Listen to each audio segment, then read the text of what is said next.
everyone, what's up? This is Erica from smartpunk.com and thedailycourse.com, and I am here with Dan and Gavin from This Providence. So how did This Providence originate? We started in like 03 or 04. Me and this guy, we started making some music together with a couple other friends, and that's basically it. Yeah, we went to school together. We were in rivaling bands. Oh. Yeah, we were in other bands and then we rivaling high school bands. You know how it goes. Yeah. So what made you guys want to be in a band to begin with? For me, it was probably MXPX. It was like one of the main bands, and also just like my cousins like had like a whole bunch of instruments sitting around their house all the time, and every time I go over there and hang out, you know, I'd like bash on the drums, the guitar, or whatever's there. So. I've just always loved music and I wanted to get into it as long as I can remember. So. Okay, so what's the ultimate goal for This Providence? Drugs, sex, and fame, rock and roll. Well, that's why we do it for real. So that's like the real reason. Yeah, a little bit. Just a little. We just want to make music and have fun with it. I mean, that's like the main goal, and then also like to make a living off of it. So love to get out there, you know, and sell some CDs, sell some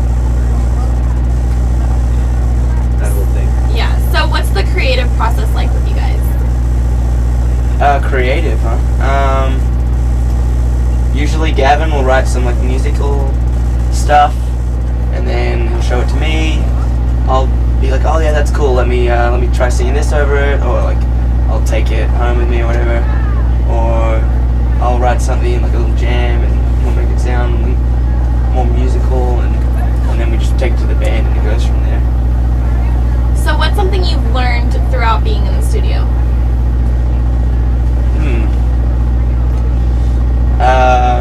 Well, we worked with Matt Squire on this last record, and he taught us a lot about songwriting, I think.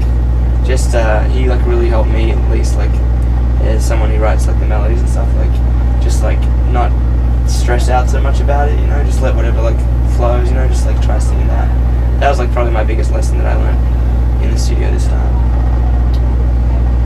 Yeah, I mean, basically the same thing, just learning about how simple songwriting can be and how we tend to overcomplicate things, or slow writers, and it just made us see how easy it can be. So what or who inspires you to write? Can I get through? Yeah, just sneak on by. Okay. There you go. There you go, guest appearance right there.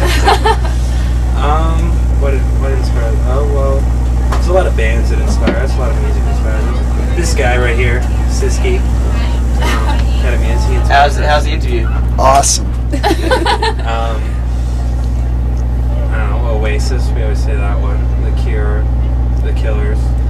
Yeah, if I hear a really good record or see a band that's really good live, I'll usually get like really pumped and I'll want to go home and write a song. Or same thing, like if I see like a movie with like a great soundtrack or just a good storyline or whatever, it always pumps me up. I always just want to go home and grab my acoustic. Usually I just go to bed, just wishing that I had the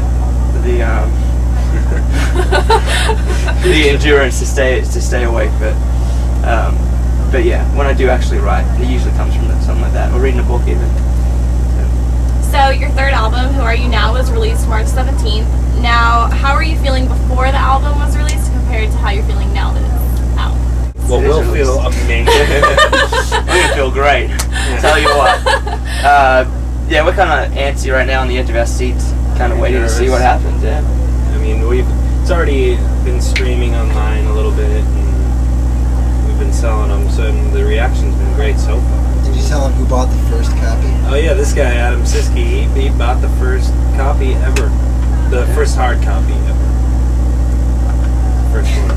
Yeah, he was. Purchase it. Yeah, it's crazy because we spent like the last year and a half, like, you know, working on the record and building up to this day, and it's just gonna be, you know, same Patrick's Day will probably get a little out of hand. But on top of that, just as far as the record coming out, it's kind of surreal. So you're on tour right now. How has this tour been different from others? It's been very different. First of all, we're on a bus sharing it with everybody, which is a different world for us.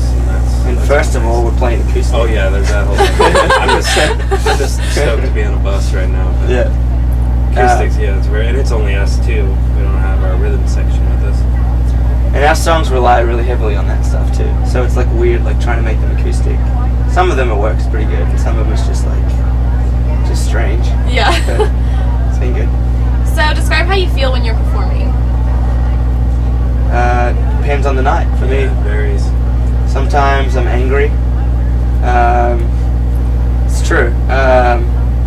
But most times, I'm just really stoked to get up there, and it just feels awesome. I don't know how to explain it. It's kind of like a drug or something. I just can't wait for the next night. It feels really good. So do you take the emotion that you're feeling in that day and put it into your performance? a lot. Well, if I'm having a shitty day, I'll try to not put that into my performance. Try not to. Yeah. If I'm having a great Generally day. happens still a little bit. It's hard. It's hard to, when you feel like shit, and you go up there and you have to pretend that you have Pretend like you're super. your best time ever. Yeah. It's hard, but you do have to do that. And sometimes I go up there and a little bit of anger helps a little bit, Yeah. and it actually turns into having a really good time and having a great show. So And sometimes go up there feeling like shit. 10 seconds into the first song, just feel so much better. It's what cures everything. So does the crowd's energy help you boost you guys when you're performing? If you're having kind of a dead crowd, does it kind of bum you out? Not bum you out so much, but just the more energetic the crowd, the more energetic you guys are. we feed off the crowd, definitely. But we also try if the crowd isn't into it, we've really been working on trying to just get them to have a good time. And sometimes it just doesn't happen, and you just do your thing, and enjoy playing music. Because that's what it all comes down to, is you got to make sure you're just enjoying yourself Yeah. playing music. So Making memories is a large part about being on tour. What's the funniest memory you would like to share? that we would like to share. That's a good way to put it. There's so many memories. I mean, usually something funny involves someone being drunk. There was one show on the last tour where there was this random guy just came up the street, and he starts having a rap battle with one of the fans after the show. Oh yeah. He went by Illy Mac, and he drew he just came into the venue and started drawing all these pictures of everyone and selling pictures of everyone. It was kind of cool, Yeah. And then he just starts having a rap battle with this guy, and it was good. There's pictures Really of it bad. on my blog. If you want to see Oh, it. they really? Yeah. What's your blog? GavinProvidence.tumblr.com. Nice. I tumble. Nice. Okay, so to finish it up, what do you guys want to say to your fans? You're awesome. Thank you. Most of you are awesome. Yeah. And Pick up the record if you haven't. yeah, Say that. yeah, it's nice these days that you can burn CDs for your friends, but it's also nice for us if you buy them for your friends. That's it. Come see us at the Cheers. Alright guys, thanks once again. This is This Providence, and you can check them out on their MySpace and also smartpunk.com and thedailychorus.com.